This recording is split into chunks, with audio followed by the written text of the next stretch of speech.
अस्सलाम वालेकुम नाज़रीन। इस किस्त के आगाज़ में हम देखेंगे कि कुद्स में बादशाह इमालीक बेचैनी के साथ टहल रहा होता है। इसी लम्हे विलियम लॉर्ड गाय और बालिन को लेकर वहां आता है।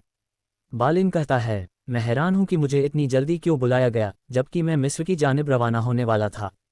तो इमालीक कहता है, मिस्र इंतज़ार कर सकता है बालिन, अब हमें एक बहुत बड़ा मसला दरपेश है।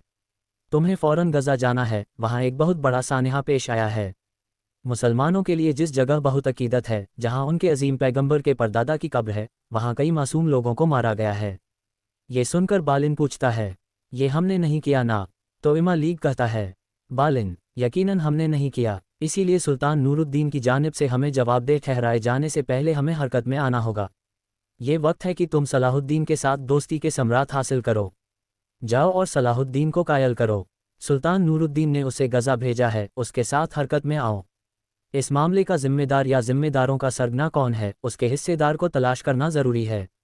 बगैर इसके तो बालिन फ़ौरन कहता है, जंग यकीनी हो जाएगी। और फिर इमालीक कहता है, और मैं अभी जंग नहीं चाहता। उधर दूसरी जानिब गज़ा में जंगी सिपाही शुहदा की मियतों को सहारा दे रहे होते हैं। सलाहुद्दीन अय्यूबी भी अपने साथियों के हमराह वहां पहुंच चुके होते हैं और आगे बढ़ रहे होते हैं। ये सारा मंजर देखकर सब लोग गमगीन हो रहे होते हैं। लोग अपने शुहदा की मियतों के साथ मौजूद होते हैं। मज़ार के सामने पहुंचकर सलाहुद्दीन अय्यूबी और उनके साथी अपने सीने पर हाथ रखकर अदब बजा लाते हैं और उनकी आंखें नम हो जाती हैं। फिर सलाहुद्दीन अय्यूबी कहते हैं, सदियां बीत गईं, लेकिन उनकी न ख़त्म होने वाली नफ़रत बिल्कुल भी ख़त्म नहीं हो रही। तो लतीफ़ कहता है, ये ख़त्म नहीं होंगी मेरे अमीर, कायनात की तख्लीक से ही ये जदोजहद जारी है। फिर खलील कहता है, मेरे अमीर, उन्हें किस चीज़ का गुरूर है? उन्होंने हमारी रूह के टुकड़ों को मार डाला। इन शैतानों ने इन मासूमों की एक फरियाद भी न सुनी। तो सलाहुद्दीन अय्यूबी कहते हैं, गज़ा की ख़वातीन ऐसी ही हैं खलील, दुश्मन को खुश होने का मौका नहीं देती। फिर ज़मीन पर बेलचा, लोहा और डंडा देखकर कहते हैं, ये उन जंगाजुओं के हथियार थे। ये उन बदनस्लों के सामने नहीं झुके। ज़मीन व आसमान में जो कुछ भी है, मैं उसकी कसम खाता हूँ कि ये करने वालों को दुनिया के लिए इबरत बनाऊंगा। उस अल्लाह की कसम जिसके कब्ज़ा कुदरत में मेरी जान है, मैं अपने तमाम शुहदा का बदला लूँगा। चलो मेरे लिए सुराग तलाश करो, शाबाश जल्दी करो। ये सुनते ही सिपाही तलाश शुरू कर देते हैं। नन्हा यहया इस्माइल की लाश के पास बैठा सलाहुद्दीन अय्यूबी को देख रहा होता है। उधर शाम में वज़ीर इमाद शमसा की वालिदा की मालूमात इकट्ठी कर रहे होते हैं। शमसा, फातिमा खातून और मलिका खातून भी वहीं मौजूद होती हैं। कुछ देर बाद वज़ीर इमाद कहते हैं, मारिया ईवा नहीं है, लेकिन एक औरत है जिसे मरियम हवा कहा जाता है। यानी तुम्हारी मारिया हमारी मरियम है और तुम्हारी ईवा हमारी हवा है। ये सुनकर शमसा बहुत खुश होती है। वज़ीर इमाद मजीद कहते हैं, जिसकी तुम्हें तलाश है, ये वही हो सकती है। दूसरी जानिब काहिरा की दुकान पर मीला जमशेद से कहती है, इससे पहले कि मैं सलाहुद्दीन को मार सकती, उसे मिस्र से निकाल दिया गया और मेरे सारे मंसूबे ज़मीनबोस हो गए। माइल्स की रूह अभी भी तड़प रही है। तो जमशेद कहता है, पुरसुकून रहो, जैसा कि वो कहते हैं कि हर मामले में अच्छाई छिपी होती है। तो मीला गुस्से से कहती है, खबरदार जमशेद, ये मजाकखेज़ तसल्ली अपने पास रखो। इसी लम्हे एक आदमी वहां आता है और जमशेद को एक खत देता है और कहता है, ये आपके लिए आया है और आपके मोइन ने भेजा है। खत पढ़ने के बाद मीला कहती है, बादशाह इमालीक वो कुद्स में मेरा इंतज़ार कर रहा है। तैयारियों से मुताल्लिक काम जारी रखो, मैं फ़ौरन रवाना होना चाहती हूँ। ये सुनकर जमशेद पूछता है, अच्छा तो दुकान का क्या करें? तो जवाबन मीला कहती है, अभी के लिए ऐसा ही रहे। ये कहकर मीला वहाँ से रवाना हो जाती है। उधर शाम में शमसा वज़ीर इमाद से मजीद मालूमात मांगती है। वो बताते हैं कि इस औरत ने 2 साल काम किया, लेकिन उसके नाम के आगे ये भी दर्ज है कि उस वक्त बच्चों के अगवा के मामले सामने आए थे, इसी बुनियाद पर उसे जलावतन किया गया। इतने में एक सिपाही वहां आता है और कहता है, सलीबियों ने गज़ा पर हमला कर दिया है, हमारे बहुत से शहीद हैं। ये सुनते ही सब परेशान हो जाते हैं। वज़ीर इमाद पूछते हैं, क्या सब महल में हैं? तो सिपाही कहता है, अमीर सलाहुद्दीन अपने घोड़े और सिपाहियों के हमराह गज़ा की जानिब रवाना हो गए हैं। ये सुनते ही वज़ीर इमाद फ़ौरन रवाना हो जाते हैं और शमसा का काम अधूरा रह जाता है। उधर गज़ा में त्रस इस्माइल की लाश के पास आता है।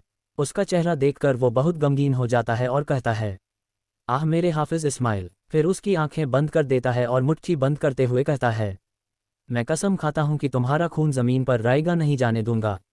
कसम खाता हूँ अगर मैं तुम्हारा बदला न लूँ तो मेरा खून खुश्क हो जाए। मैं तुम्हारा इंतकाम लूँगा। फिर वो उसका चेहरा ढांक देता है। कुछ देर बाद कराते गुन भी वहाँ पहुँच जाता है और मज़ार को देखते हुए आगे बढ़ता है। उसकी निगाहें मुसलसल मज़ार पर ही जमी रहती हैं। उसे अपना बचपन याद आता है जब वो मज़ार के अंदर मौजूद था और कुफ़ार मुसलमानों पर जुल्म कर रहे थे। वो डर कर वहाँ छुप गया था और अपने कानों पर हाथ रख लिए थे। फिर उसे याद आता है कि उसका ज़ख्मी भाई मज़ार का दरवाज़ा खोलकर उसके सामने गिरा था और कहा था, कराते गुन, छुप जाओ मेरे भाई, छुप जाओ। खुद को बचाओ, किसी भी तरह भाग जाओ। इनमें कोई रहम नहीं है। लेकिन कराते गुन ने कहा था, ये नहीं हो सकता भाई। उसके भाई ने कहा था, अगर तुम मर गए तो हमारी नस्ल को बचाने के लिए कोई और नहीं बचेगा। भागो कराते गुन, तुम्हें जिंदा रहना है। ये कहकर उसके भाई की सांसें थम गई थीं और कराते गुन की आंखों से आंसू जारी हो गए थे। ये सब याद करके वो फिर कानों पर हाथ रख लेता है। आखिरकार वो दरख्त के साए तले बैठ जाता है। सिपाही उसके पास आकर पूछता है, हुजूर, क्या आप ठीक हैं? मगर कराते गुन कोई जवाब नहीं देता और मज़ार की जानिब देखता रहता है। उधर उफ़ा सलाहुद्दीन अय्यूबी के पास आकर कहता है, मेरे अमीर, कोई भी उनकी नीयत के बारे में वजाहत नहीं बता रहा। बस इतना मालूम हुआ है कि सब ने सियाह लिबास पहने हुए थे। लोग कहते हैं वो सूरमा नहीं थे बल्कि मुख्तलिफ थे। रात की तरह आए और गायब हो गए। ये सुनकर सलाहुद्दीन अय्यूबी परेशान हो जाते हैं। इसी लम्हे यहया उनके पास आता है। सलाहुद्दीन उसे पकड़कर कहते हैं, खैर है बच्चे, कुछ कहोगे? यहया हाँ में सर हिलाता है। फिर एक शख्स बताता है कि ये यहया है, इसके वालिद को शहीद कर दिया गया। सलाहुद्दीन अय्यूबी उससे पूछते हैं, क्या तुम हमें हमलावरों के बारे में कुछ बताओगे? यहया फिर हाँ में सर हिलाता है। वो याद करता है कि छुपकर उसने सारी लड़ाई देखी थी। उसने चात लियोन के जुब्बे पर एक निशान देखा था। चूंकि यहया बोल नहीं सकता, इसलिए वो ज़मीन पर वो निशान बनाने लग जाता है। वो निशान देखकर सलाहुद्दीन अय्यूबी कहते हैं, मीम हर्फ के ऊपर लाइन, ऐसा ही है ना? यहया हाँ में सर हिलाता है। तो सलाहुद्दीन अय्यूबी कहते हैं, सलीब को एक चाकू की तरह मीम में पस्त किया गया था। इब्राहिम, तुम्हारे हाथ की सफाई खूब है, इसे फ़ौरन कहीं खींच लाओ। फिर वो यहया का शुक्रिया अदा करते हैं और वो वहाँ से चला जाता है। सलाहुद्दीन अय्यूबी निशान को देखते हुए कहते हैं, वो जो कुछ भी छुपा रहे हैं, मैं आखिरकार उसे जाहिर कर लूँगा। दूसरी जानिब कुद्स में लॉर्ड जोम सिबिला से कहता है, अदालत के फैसले पर आज दबाव डाला गया है।